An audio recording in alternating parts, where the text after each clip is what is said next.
Electric current. बहुत important chapter ये भी है आपका। तो 3 चैप्टर और आपको पढ़ने हैं, उसी के साथ आपका यूनिट फर्स्ट का जो है थ्योरी कंप्लीट हो जाएगी। ओके, उसके बाद हम लोग न्यूमेरिकल्स देखेंगे। 6 चैप्टर कंप्लीट होने के बाद हम लोग न्यूमेरिकल्स देखेंगे। तो देखिए चैप्टर 5 इलेक्ट्रिक करंट है। थोड़ा बहुत हम लोग जो है क्लास 10th में भी इसके बारे में जानते हैं। तो देखिए इलेक्ट्रिक करंट होती क्या है, इलेक्ट्रिक करंट आखिर होती क्या है। ओके, तो समझिएगा, जो आवेश होते हैं हमारे, जो कंडक्टर होते हैं, क्या कंडक्टर, ये हमारे क्या है भाई, कंडक्टर है। हमको पता है कि ये जो कंडक्टर है, तो इस कंडक्टर में हमारे क्या पाए जाते हैं, फ्री इलेक्ट्रॉन। क्या पाए जाते हैं, फ्री इलेक्ट्रॉन। तो ये जो फ्री इलेक्ट्रॉन होते हैं ये हमेशा गति करते रहते हैं, किसमें, चालकों में। तो हम कह सकते हैं, और ये जो फ्री इलेक्ट्रॉन होते हैं इस पर हमारा जो चार्ज होता है, आवेश होता है, वह कैसा होता है भाई, ऋणात्मक होता है। तो हम कह सकते हैं कि आवेश प्रवाह की दर, क्या, आवेश प्रवाह की दर क्या कहलाती है, धारा कहलाती है। ओके, तो समझिएगा, आवेश प्रवाह की दर आपकी क्या कहलाती है, धारा कहलाती है। इसे हम लोग किस लेटर से इंडिकेट करते हैं, आई लेटर से। तो आप कह सकते हो I इज इक्वल क्या होता है, Q/K T। ओके, ये आपका एक फार्मूला बन गया। दूसरा फार्मूला आप जानते हो, Q इज इक्वल होता है N इंटू के E, वेयर आप फर्स्ट चैप्टर में भी जान चुके हो। N जो है नंबर ऑफ इलेक्ट्रॉन्स हैं, इलेक्ट्रॉनों की संख्या। क्या है भाई, इलेक्ट्रॉनों की संख्या। और E का वैल्यू तो आप जान रहे हो, एक इलेक्ट्रॉन पर आवेश का मान कितना होता है, 1.6 इंटू 10⁻⁻19 कूलम। तो हम कह सकते हैं कि जो दूसरा फार्मूला आपका मिला वह I इज इक्वल, Q की जगह आप क्या लिख सकते हो, N into E/K T। Okay, ये आपका हो गया। अब थोड़ा सा समझिएगा मात्रक, यूनिट्स। तो यूनिट्स क्या होते हैं, तो देखिए चार्ज है तो चार्ज का यूनिट कूलम होता है, टाइम का यूनिट क्या होता है, सेकेंड। तो एक तो हमारा बन गया कूलम पर सेकेंड, या आपको पता है एम्पियर होता है। क्या होता है, एम्पियर होता है। ओके, तो 2 यूनिट होते हैं, एक हमारा कूलम पर सेकेंड या दूसरा हम लिख सकते हैं एम्पियर। ओके, एसआई सिस्टम में। अब यहाँ से बीमा की भी हम लोग बात करते हैं, डायमेंशन निकाल लेते हैं बीमा। तो ध्यान दो, धारा तो एक खुद मूल राशि है, इसलिए इसकी बीमा क्या हो जाएगी, ए हो जाएगी। राशि की हम लोग बात कर लेते हैं। तो राशि यह कैसी है भाई, अक्सर बच्चे गलती कर जाते हैं, यह एक अदिश राशि है। हालांकि जो हमारे धारा होते हैं इनकी दिशा निश्चित होती है कि आपकी जो करंट है इसका जो डायरेक्शन होता है वह हमेशा पॉजिटिव से कहाँ चलती है भाई, निगेटिव की ओर। तो देखिए यह दिशा भी है, बट यह हमेशा क्या होती है, अदिश होती है। क्यों अदिश होती है, क्योंकि यह जो है सरल बीजगणितीय द्वारा सॉल्व किया जाता है, सरल बीजगणितीय द्वारा हल किया जाता है। ओके, जैसे एग्जाम्पल समझ लेते हैं हम लोग। आइए एग्जाम्पल समझते हैं।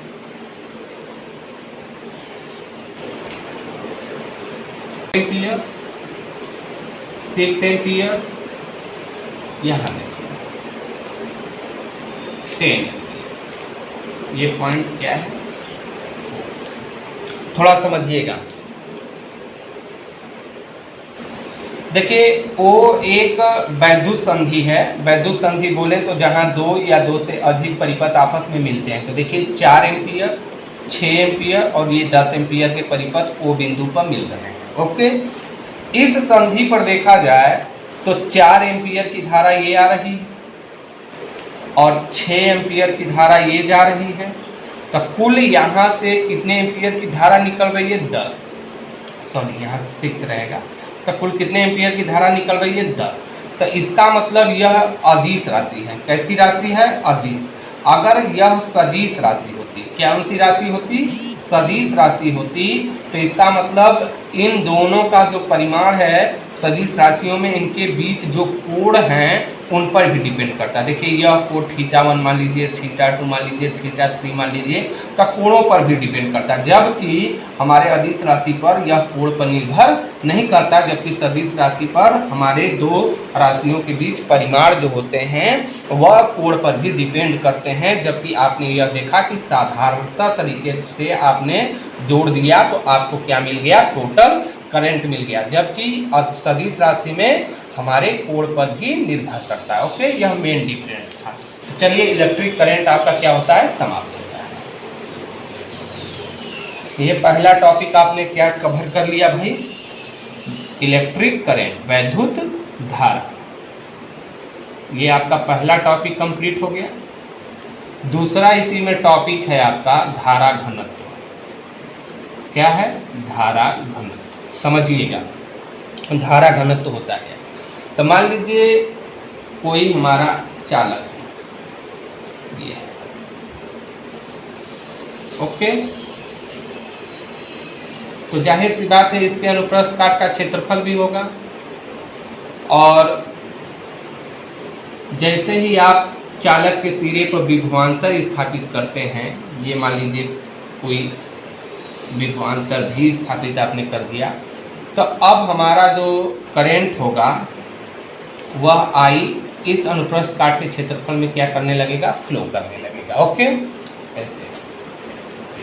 ओके, और जो इलेक्ट्रॉन होते हैं, क्या होते हैं? इलेक्ट्रॉन। तो इलेक्ट्रॉन की गति जो होती है धारा के विपरीत होती है, या यूं कह सकते हो धारा की डायरेक्शन इलेक्ट्रॉन की गति की क्या होती है? विपरीत होती है। तो ये किसकी गति हो गई? इलेक्ट्रॉन की।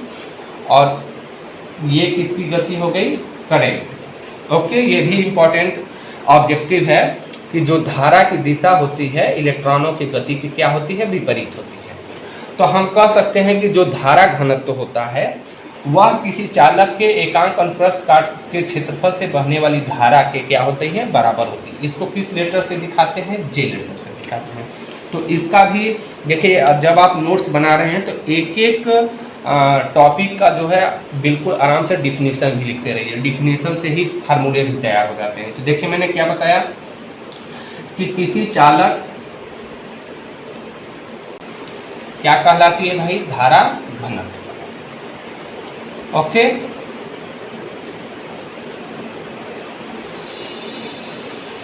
कहलाती है। तो ये आपका हो गया क्या? डिफिनीशन। तो अब इसको किस लेटर से दिखा रहे हो? जे। तो जे बराबर I अपॉन के ए। देखिए एकांक अनुप्रस्थ काट के क्षेत्रफल बनने वाली धारा क्या हो गई? I। तो जे बराबर हो गया I अपॉन ए। यूनिट्स की बात कर लेते हैं। तो यूनिट्स की बात करो तो धारा का मात्रक क्या होता है? एम्पियर, और क्षेत्रफल का क्या होता है? Metre square.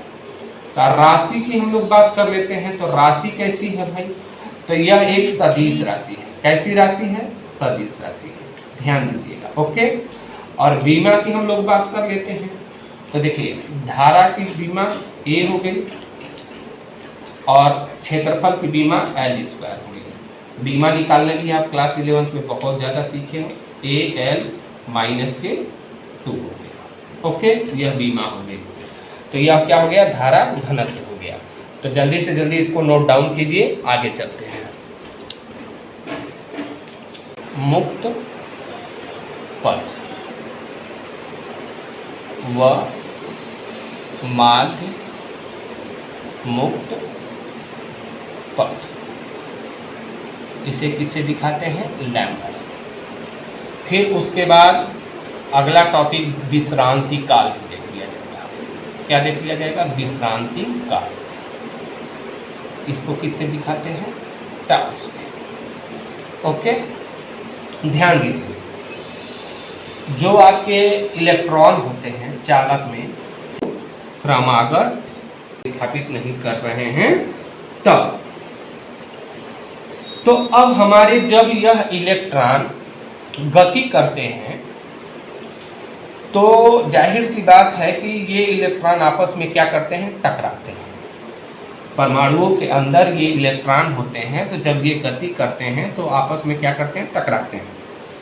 तो हमने देखा है कि तो जैसे मान लीजिए दो क्रमागत टक्करों के मध्य, तो यहाँ से ए पर था और ऐसे चला, कहाँ आया बी पर, फिर ऐसे चला, कहाँ आया सी पर, फिर आगे चला तो कहाँ गया डी पर, फिर आगे बढ़ा तो कहाँ आया ई पर, फिर आगे बढ़ा तो कहाँ आया एफ पर, फिर आगे गया तो कहाँ गया जी पर, फिर आगे गया तो कहाँ गया एच पर। ओके, तो अब आप यहाँ से ध्यान दोगे तो आप पाओगे कि जो आपके इलेक्ट्रॉन हैं, इन इलेक्ट्रॉनों के दो क्रमागत टक्करों के मध्य का इलेक्ट्रॉन द्वारा तय किया गया जो पथ है वो लगभग सरल रेखीय है। देखिए ये कैसा है, सरल रेखा है, यह भी कैसा है, सरल रेखा है, यह भी कैसा है, सरल रेखा है। तो यही जो पथ है वही पथ क्या कहलाता है, मुक्त पथ कहलाता है। ध्यान दीजिएगा, यह जो पथ है वही क्या कहलाता है, मुक्त पथ कहलाता है। तो आप डिफिनीशन लिखना चाहें तो आप लिख सकते हैं, दो क्रमागत टक्करों के मध्य मुक्त इलेक्ट्रॉनों द्वारा तय किया गया जो सरल रेखीय पथ है वही क्या कहलाता है, मुक्त पथ कहलाता है। और इस मुक्त पथों का जो औसत होता है, इस मुक्त पथों का जो औसत होता है, औसत बोले तो जो माध्य होता है वही माध्य क्या कहलाता है, माध्य मुक्त पथ कहलाता है। तो वीडियो को बहुत आराम से सुन करके आप जो है डिफिनीशन को अपने नोट्स में जरूर नोट डाउन करेंगे। माध्य मुक्त पथ कहलाता है। ओके, और इसको हम लोग लैम्डा लेटर से दिखाते हैं। किस लेटर से दिखाते हैं, लैम्डा लेटर से दिखाते हैं। और इस माध्य मुक्त पथ का जो मान होता है वह भी आप याद कर लीजिए, लगभग 10 के घाते -19 मीटर होता है। मतलब बहुत छोटे छोटे होते हैं, 10 के घाते -19 मीटर, मतलब ये जो पथ होता है बहुत छोटा होता है। अब ध्यान दीजिए, अब यहाँ से हम लोग देख लेते हैं विश्रांति काल। तो ध्यान दीजिए विश्रांति काल क्या होता है। तो दो क्रमागत टक्करों के मध्य मुक्त इलेक्ट्रॉनों द्वारा इस मुक्त पथ पर, किस पर भाई, इस मुक्त पथ पर इलेक्ट्रॉन द्वारा तय करने में जो लिया गया समय होता है वही आपका क्या कहलाता है, विश्रांति काल कहलाता है। फिर से समझिएगा, इस मुक्त पथ पर इलेक्ट्रॉन द्वारा तय करने में लिया गया समय क्या कहलाता है, विश्रांति काल कहलाता है। इसको किस लेटर से दिखाते हैं, टाउ से दिखाते हैं। इसका भी मान लगभग जो होता है काल कहलाता है। तो चलिए ये चीज आपको समझ में आ गई होगी।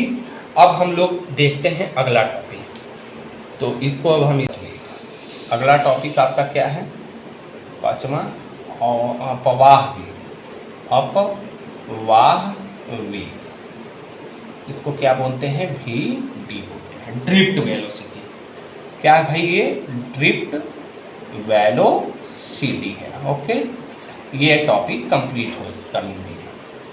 तो ध्यान दीजिए, आप फिगर 1 में देख रहे हैं कि जब चालक के सिरों पर विभवांतर स्थापित नहीं हो रहा है तो ये इलेक्ट्रॉन कैसी गति कर रहे हैं, अनियमित गति।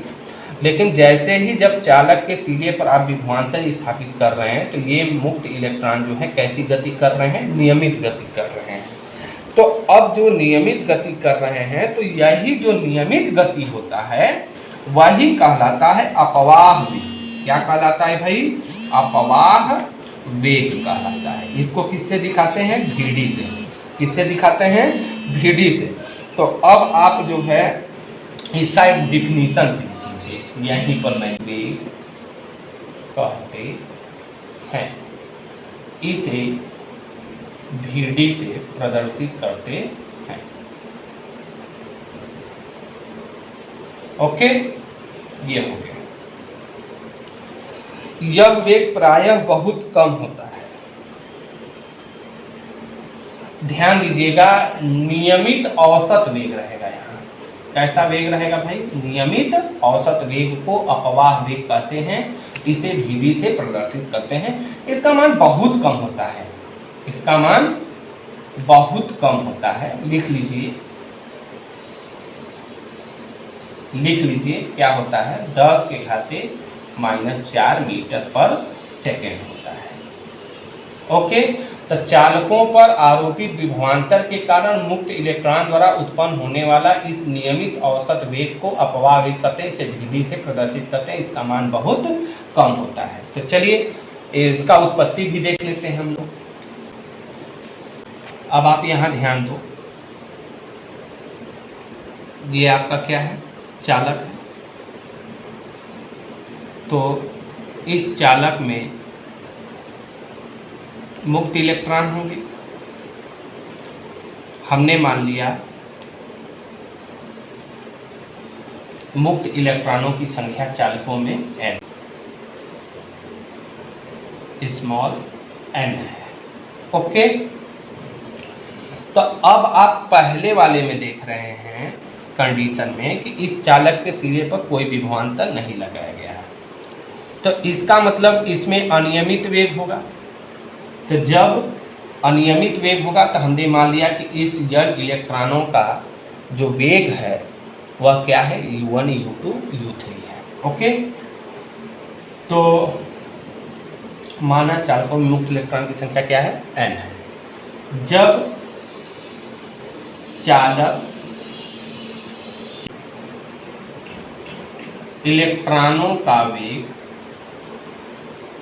क्रमशः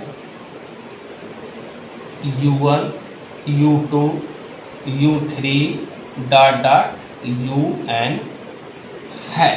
ओके, अब दूसरा कंडीशन देखिएगा।